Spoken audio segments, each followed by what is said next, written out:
Faly miaraba antsika tsy avandray tonga eto amin'ny fandraisana mofinaina isika amin'ity ratsinainy ity. Satria Andriamanitra isika fa mbola afaka mandray ny teniny sy mandray ny famindram-pony hatrany. Mbola indirantsika ny amin'izany anefa dia vavaka isika. Ny Tompo Andriamanitra eo velom-pisaoranao izay ny amin'ny tombon'andro eo menao anay ho apetraka eo am-pialan-tananao ity tontolo andro ity ary tianeny hanombohana an'izany amin'ny fandraisana ny teninao. Amin'ny anaran'i Jesosy, amen. Teny mofinaina antsika androany dia manao ny toe-tsain'ny fileferana. Amin'ny Tesaloniana voalohany 5:7-7 manao hoe mivavaha ka aza mitsahatra. Mivavaha hatrany amin'ny rainao any an-danitra, arakaraka ny vavahanao matetika no ahatonga ny fanahinao voasitona hanakaiky an'Andriamanitra masina. Ifonao amin'ny mpangataka tsopo ny fanahy masina, amin'ny fitarainana tsy azo tononona ary alefaka sy alefitra irinatrian'ny fitiavan'Andriamanitra ny fo. Isava ny rahona sy ny aloka anaroana ny satana ny fanahy amin'ny alalan'ny taratra mazava masoandro ny fahamarinana ka ho azavain'ny fahazavahana avy any an-danitra ireo efitrefitra ao amin'ny saina sy ny fo. Kanefa izao aza kivy raha tsy mivaly eo ny eo ireny vavaka sandratrao ireny. Hitan'ny Tompo fa matetika mifangaro amin'ny fisainana ara-nofo eto an-tany ny vavaka, ny hanomezana fahafampo ny faniriana feno fitiavan-tena no matetika ivavahan'ny olona. Noho izany dia tsy varian'Andriamanitra ny fomba tenenin'izy ireo ireny vavaka ataon'ireny.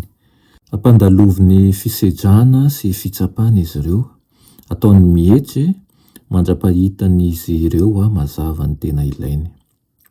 Tsy omeny tompony zanany izay zavatra nomeny ny fahafaham-po ny filanam-bany na izay manimba ny olombelona izay manala baraka azy ireo eo mason'Andriamanitra.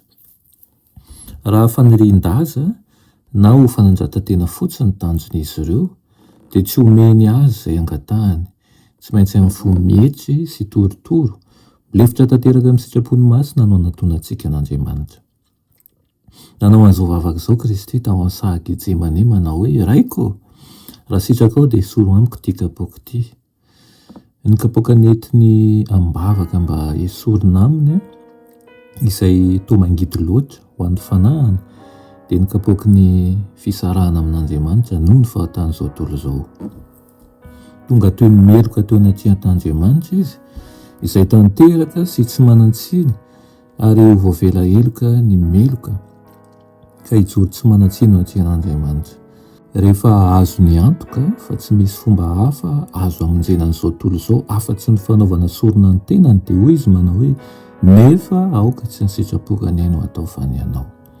Ny toe-tsaina milefitra nasehon'i Kristy teo mpanandratana vavaka amin'Andriamanitra, izany toe-tsaina izany no toe-tsaina ankasitrahan'Andriamanitra. Aoka anie tahaka an'izany tokoa ny fivavakantsika ka ny fanahy masina ilaza ao am-pontsika ny vavaka tokony asandratsika, ampilefitra ny izao anatintsika izay ahafahantsika manana toe-tsaina ankasitrahan'Andriamanitra. Amen.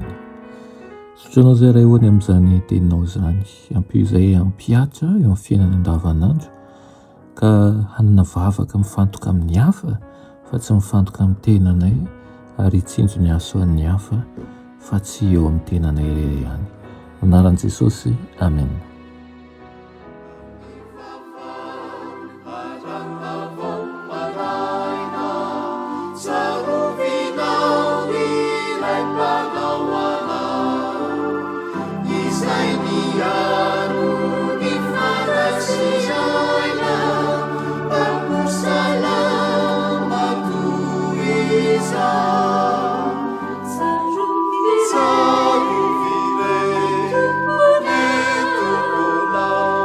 Piaro